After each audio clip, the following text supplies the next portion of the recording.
Hello, I'm here with Vivek Chadha of Tata Communications Transformation Services. Thank you for joining us. Now, you've been talking to players around the world about the networks of the future. What is coming out of those conversations? I think it's a fairly complex mix, to be honest, but if I just peel the onion a little bit, I think two clear things are emerging. One is the majority of the operators are clearly understanding that there's a lot of technology enablement that they are willing to adopt, and they can see the benefits of that, both in terms of agility and what it allows them to do for their customers going forward. And the second thing is, in some aspects, some of that technology enablement also allows them to simplify the way that they're running operations today, and that allows them to scale, have higher efficiencies, etc. But I think the key is that transformation means different things to different operators. So when we talk with certain customers in mainland Europe, and we talk to other customers in Asia Pacific or in North America, depending on who they are and what kind of scale that they operate at, the response to what transformation means for them is slightly different. We did a little bit of research on this with Ovum. I think it's in the third year now, where Ovum on our behalf went and canvassed about 60 CXOs across the world, all telecom operators, and interviewed them and asked them questions about the nature of the transformation, the priorities, etc. And what came out was fairly interesting. Across 6 segments of different telcos that Ovum categorized these companies into, one thing was very clear. Across year 1 and year 2, there's been more than a 30-40% shift in where people saw themselves in their transformation journey. So more than 2/3 of the operators now believe they are well into their transformation journey. And the other dimension that came out really well was the fact that the priorities are fairly closely grouped across all these operators. A lot of them are talking about, obviously, the IT element and then the network, not necessarily the other way around. Obviously, network as an enabler with SD and NFE, but they're also recognizing the fact that there's a significant IT element that will go along with it. So these are some initial things that we're seeing across the globe. Now, you've made it sound very easy rolling out the network of the future, but what are the key challenges? It's a very interesting topic, actually, and in fact I was hosting a roundtable about half an hour ago at the event, and the topic was taking legacy networks into a cloudified future. And it's in a way related to the question you just asked, and one thing that came out very clearly was the biggest factor that most operators recognize right away is people. When I say people, they ask themselves that to be ready for the new future, they will need a different skill mix within their organizations. So there's going to be elements of retraining, cross-skilling, etc.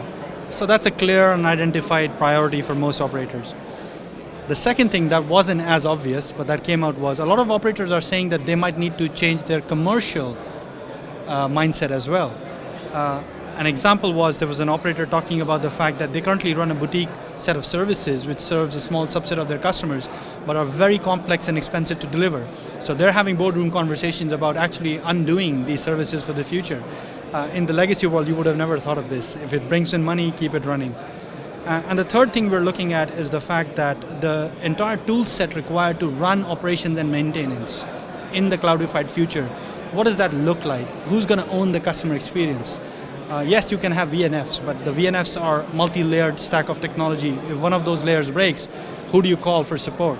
So these are questions that a lot of the operators are now grappling with. Now, I'm going to pick up on a point here. We've talked about the operators, the customer. It's all well and good talking about the networks of the future. What does the customer gain out of this? Interestingly enough, I think the customers are almost absolved from the detail that goes into all the technology changes the industry's been talking about. What they care about is ubiquitous service. We are all beginning to move to a hyper-connected world. We've gone from what I joke about, sort of a lean back experience in the time of television, to a lean down of texting, to a looking up into a video screen all the time. And you can see that on the streets now, even in London. A lot more people are now actually, as they're walking as pedestrians, they're actually on FaceTime or some equivalent. So the behavior of customers and what they're consuming and their expectations of how they will consume this is driving a lot of their change. They don't intrinsically care what the technology is behind delivering these services to them. But there's a few things that are common, and this is, I think, universal across what we're seeing as customer behavior. They want service on demand anywhere and everywhere. They want to be able to switch between devices and pick up from where they left off. So they don't want to restart a video clip or a movie or a soap opera or a song that they were listening to if they've just gone from their laptop to their mobile. And the third thing is they want to be able to sort of have the flexibility in choosing and chopping and changing between services. So I think that's what the customer is truly looking to derive out of some of these services, less the technology that enables them. And finally, talking about a telco, it's a bit of an anomaly, isn't it? Because they're having to reinvent themselves because they are actually becoming broadcasters, mobility companies, and so on. How quickly are we moving with this? When are we eventually going to say a telco doesn't exist in its present format anymore?